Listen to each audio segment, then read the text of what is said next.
जुगनू क्यों नहीं दिखते,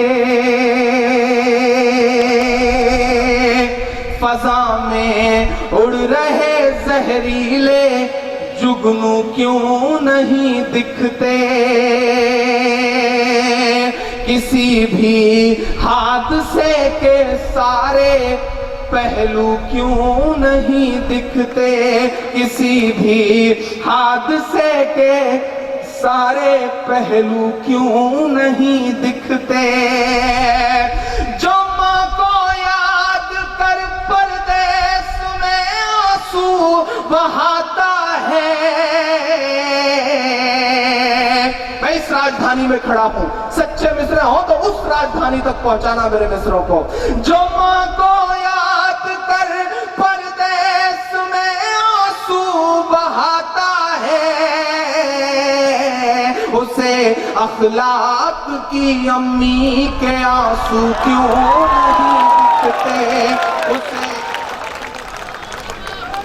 अम्मी के आंसू क्यों नहीं।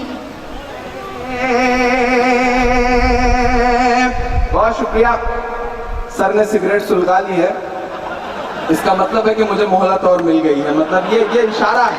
तो पिछले दिनों एक हिंदुस्तानी आदमी सऊदी अरब गया था, तो किनारे खड़ा होकर सिगरेट पी रहा था, तो वहां की जो पुलिस होती है वो पुलिस आई और उसने अरबी में उसे बहुत डांटा।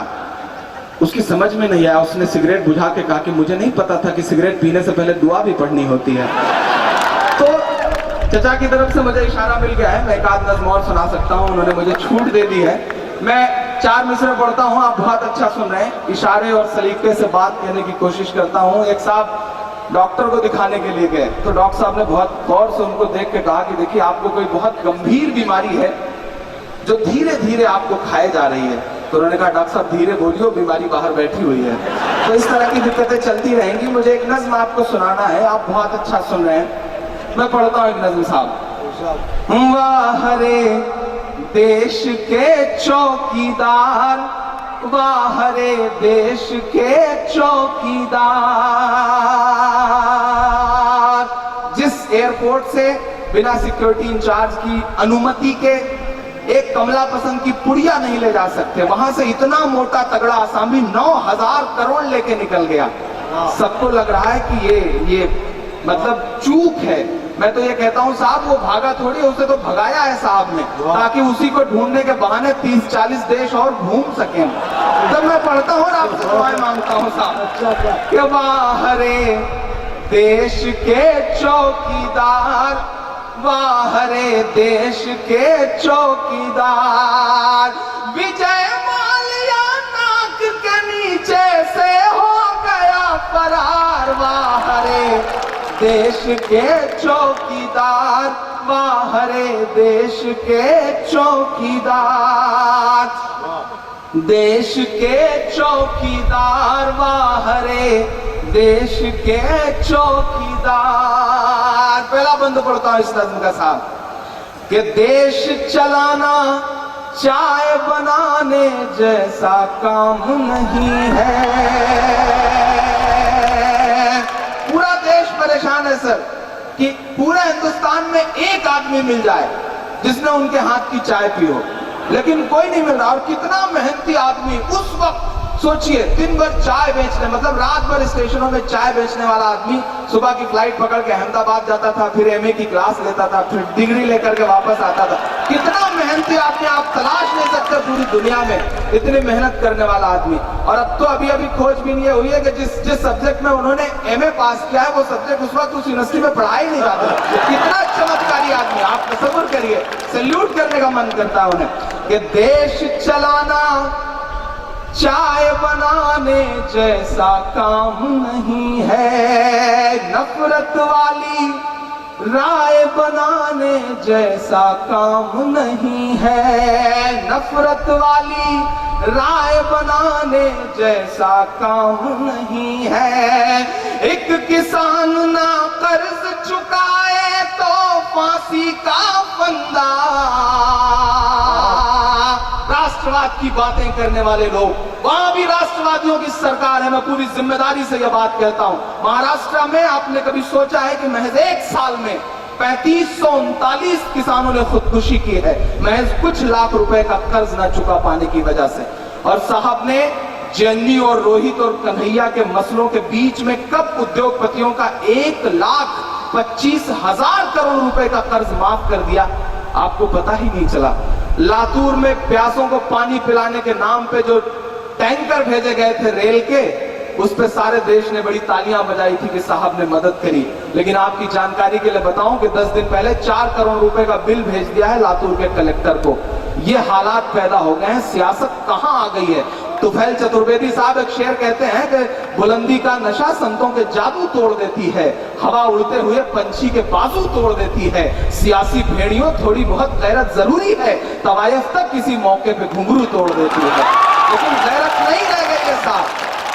तब मैं मिस्र पढ़ता हूं और आपसे दुआएं मांगता हूं कि देश चलाना चाय बनाने जैसा काम नहीं है, नफरत वाली राय बनाने जैसा काम नहीं है। एक किसान ना कर्ज चुकाए तो फांसी का फंदा, और मालिया लंदन घूमे बाहर तेरा धंधा, और मालिया लंदन घूमे बाहर तेरा धंधा। राष्ट्रभक्त सब चुप बैठे हैं, अजब दोगलापन है।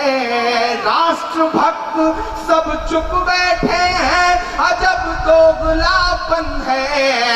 जिसे जेल में होना था वो घूम रहा लंदन है, जिसे जेल में होना था वो घूम रहा लंदन है। जो ये बातें कह दे वो, जो ये बातें कह दे वो हो जाएगा गद्दार बाहरे देश के चोर।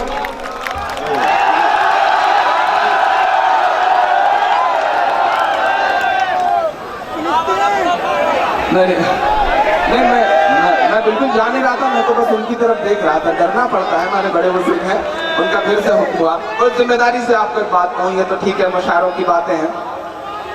जी जी, मैं भी सिकोड़ता हूँ इंशाल्लाह। आपका हुक्म है तो मैं बिना सिकोड़े कैसे जा सकता। ये तो मैं जा थोड़ी रहा था, मैं तो अपनी मार्केट वैल्यू चेक कर रहा था कि आप सुनने के मूड में हैं कि नहीं साहब। आपका हुक्म है, लेकिन बहुत जिम्मेदारी भरी बात आपको बताऊं, ये मेरी खुशनसीबी है कि तमाम उन बुजुर्गों के साथ आज बैठने का मौका मिलता है। मुझे याद है कि मेरे प्रतापगढ़ में मुशायरा था, दुर्गागंज में सर को पता नहीं याद हो कि न याद हो, बहुत छोटा सा था, मैं यूनिवर्सिटी के ग्रेजुएशन के फर्स्ट ईयर में था। तो नाम सुना था कि रईस अंसारी साहब की निजामत है, और पहली बार उन्हें जमीन में आप सबकी तरह बैठ के सुना था। और इन बुजुर्गों से राहत साहब बैठे हैं, वसीम साहब बैठे हैं, इन बड़ों के कदमों में बैठ बैठ करके हम जैसे न जाने कितने बच्चों ने लिखना सीखा है। अल्लाह करे इन बुजुर्गों को हम बच्चों के हिस्से की थोड़ी थोड़ी उम्र लग जाए, पूरी तो नहीं दी जा सकती लेकिन थोड़ी थोड़ी लग जाए, अल्लाह करे ऐसा हो। और वसीम साहब को बहुत मुबारकबाद देता हूँ, अभी उत्तर प्रदेश की हुकूमत ने उन्हें MLC नॉमिनेट किया है, तो उन्हें और बहुत मुबारकबाद। एक बार जोरदार ताली बजा करके मुबारकबाद दें, वो डिजर्व करते हैं।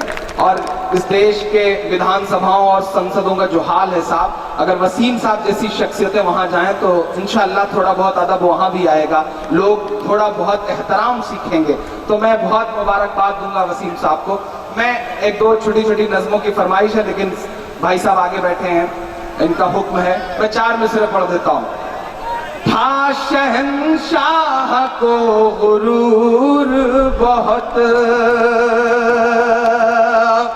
था शहंशाह को गुरूर बहुत, रब ने उसका गुरूर तोड़ दिया, रब ने उसका गुरूर तोड़ दिया। कल थी जो 56 इंच की छाती, कल थी जो 56 इंच की छाती, एक कन्हैया ने सब सिकोड़ दिया, एक कन्हैया ने सब सिकोड़